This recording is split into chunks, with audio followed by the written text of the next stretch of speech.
Yet again, Xbox Game Pass supplies a bounty for subscribers to enjoy. From fast-paced action games to strategy games that challenge players with every decision, there's something for everyone. Welcome to Game Rant. Today we're talking about the best games on Xbox Game Pass for July of 2025. High on Life. Made by some of the minds behind Rick and Morty, High on Life is the zany FPS experience you've been waiting for. You can't go 3 steps in the game without confronting the humor and crassness fans have come to know and love from the show. But aside from the humor, High on Life is an entertaining shooter that combines a solid foundation of FPS mechanics with the sort of platforming you'd expect to see in 3D platformers of old. If you're looking for something hilarious and engaging, playing some High on Life may just be the answer. Little Nightmares 2. Little Nightmares 2 captures a dark and grim world filled with puzzles and platforming challenges. The main character, Mono, is so small compared to the towering and oppressive architecture within the Pale City, and this relative size gives the game a macabre atmosphere. With the help of the main character of the first Little Nightmares, they explore this desolate city to find the dark secrets hiding just beneath the surface. Players looking for a dark puzzle game that nails its atmosphere should definitely give this game a try.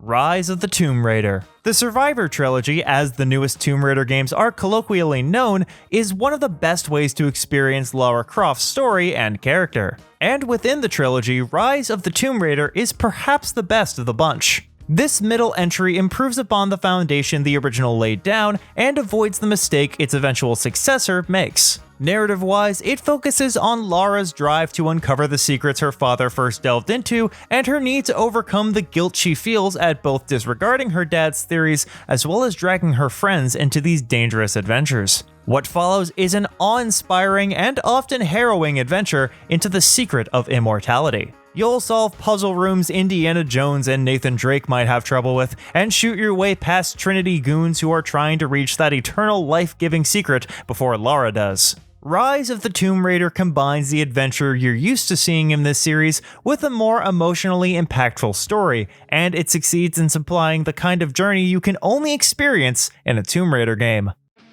The Ascent. The Ascent mashes together several elements that get along swimmingly. The charm and action of a twin-stick shooter meets the loot-heavy shenanigans and progression elements typical of isometric action RPGs in a delightful cyberpunk setting. Players control indents, so-called employees of a massive corporation as they work to pay off their contract's debt. Up to 4 players can roam the gritty arcology of the planet Velis, engaging in shootouts with rival gangs or mechanized ferals. Combat in the Ascent is intuitive and never feels like a grind. If anything, despite the raucous neon nature of the world, lighting up the streets of the metropolis with a handful of friends is simultaneously relaxing and exciting. The Ascent keeps players riveted with the entertaining gunplay without bogging them down in hard-to-learn systems. It's everything one could want in a cyberpunk-themed game. Wuchang: Fallen Feathers. The newest Souls-like hitting the scene, Wuchang: Fallen Feathers launches players into the late Ming Dynasty to fight through a war-torn and plague-ridden land known as Shu. The combat is fast and flashy, with tons of weapons and abilities at your disposal, which is good, since the enemies you fight in this game are no joke and can easily send you packing to your last checkpoint. The Souls-like genre isn't a stranger to difficult encounters, but this game includes several figures and interpretations of Chinese mythology. Like the first weapon you get in the game, Cloudfrost's Edge, which is based on a Chinese Changdao. Your journey through Shu will take you to the highest peaks and the lowest depths while testing your skills every step of the way. If you choose to pick up this game, you're in for a treat, but be warned that you'll have to continually hone your skills or else be tossed back into the dirt.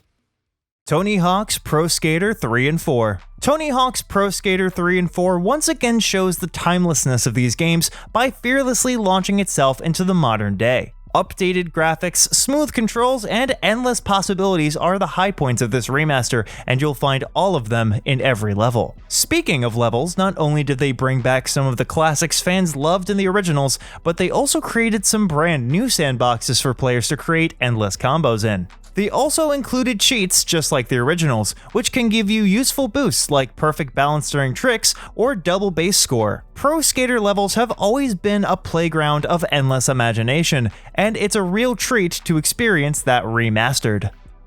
The Alters. In The Alters, you play as Jan Dulski, the only survivor of a team that's been stranded on a dangerous planet. And with just one man around, the only way to get backup is to use alternate copies of himself. Using alien elements, Jan is able to pull up versions of himself that possess skill sets he requires. So, if he needs a doctor at the base, he can just generate the alternate universe version of himself that became a doctor. Sounds strange, right? Yeah, it is. But its unique take on the base building and management sim genre is unparalleled, especially in how it explores its narrative themes of what is and what could have been.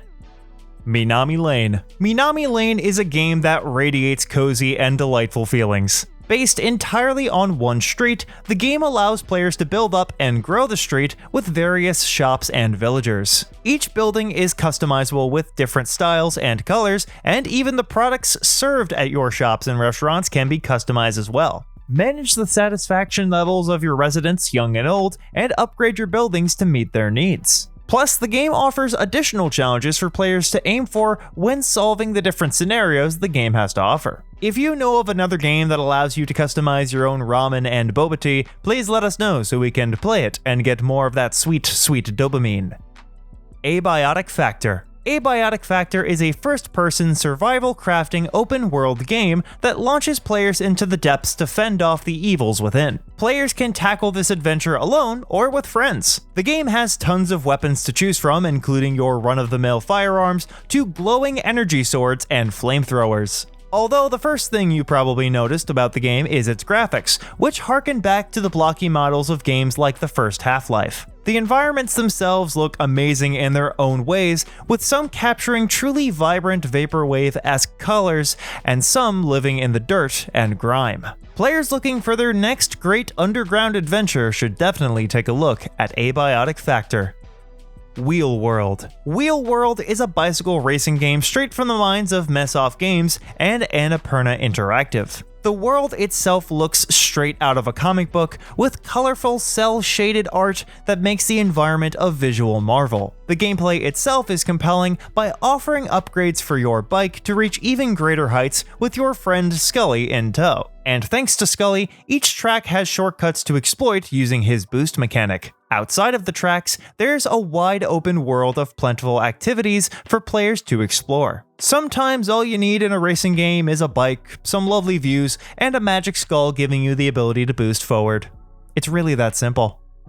Before we go, we wanted to include one special mention. Grounded 2 releases on July 29th and is looking to improve upon the foundations of the first game. Once again, you are shrunk down and must find a way to embiggen yourself. In order to survive, you have to fight past or work with the local wildlife, which includes a wide variety of insects, some of which are a bit more terrifying than others. Like many survival games, players have to manage their resources, build up a solid base of operations, and avoid the more hostile residents to find a way back to normal. And since this sequel takes place in a park, there's a whole new myriad of locations and junk to dig through. Since it releases later this month, we at Game Rant thought it right to give it a shout. And who knows, maybe we'll have some more to say when the game comes out. But what do you think? Which games on Game Pass have been filling your time? Which titles would you recommend we check out for next month? Be sure to let us know in the comments below. Thanks so much for watching, and we'll